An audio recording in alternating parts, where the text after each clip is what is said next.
lentement vers la grosse Cadillac noire. Sous l'œil des trois hommes de main, il allait sans doute mourir ce soir. Il repensait à sa soirée, son pouls déchirait ses veines. Laissez-moi donc vous la conter, sa petite histoire en vaut la peine.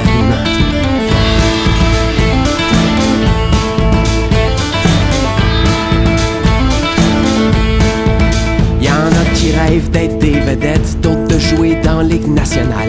Martin rêvait d'être dans le racket et puis de blanchir de l'argent sale. À 20 ans, c'était plus un petit gars, commençait même à faire sa marque.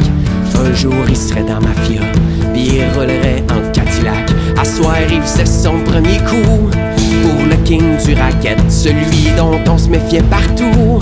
De Kingston à Caracat, le gars en question, c'était plus qu'un mythe. C'était une légende en personne depuis les années 70, qui était bien plus un dieu qu'un homme. Personne sait à quoi il ressemble, pas même ceux qui travaillent pour lui. Il porte toujours une cagoule blanche, puis un 3 pièces Armani. Même que la légende racontait qu'il modifiait sans cesse sa voix comme ça.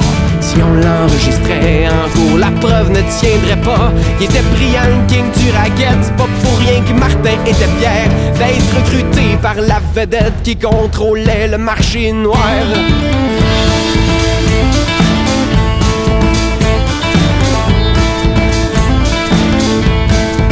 Sa première mission était simple, fallait qu'il ramasse une valise dans le casier numéro 5, puis qu'il la ramène derrière l'église. Discret, agile et futé, il s'est fondu sous les caméras. Mais quand il a ouvert le casier, la valise était plus là. Oh, il en croyait pas de sa malchance, il s'est dit, ça doit être un test. Il veut juste voir si mes nerfs flanchent, pis si je suis vraiment digne de respect. En même temps, Martin était pas con, il savait que si c'était pas un test, on le coulerait vite dans du béton, pis on trouverait jamais ses restes. Fait qu'en arrivant devant l'église, il a voulu se rassurer un peu. Il s'est fondu dans la pierre grise pour espionner une phrase ou deux.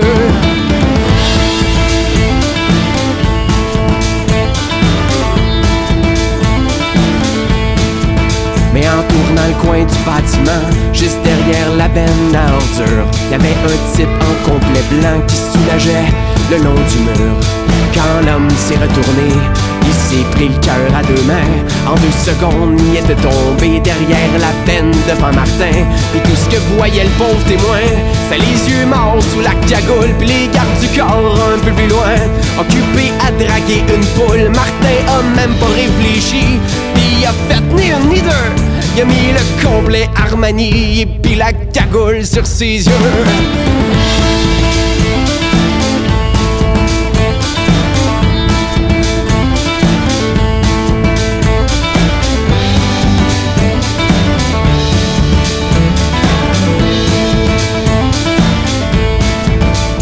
Martin avançait lentement vers la grosse Cadillac noire.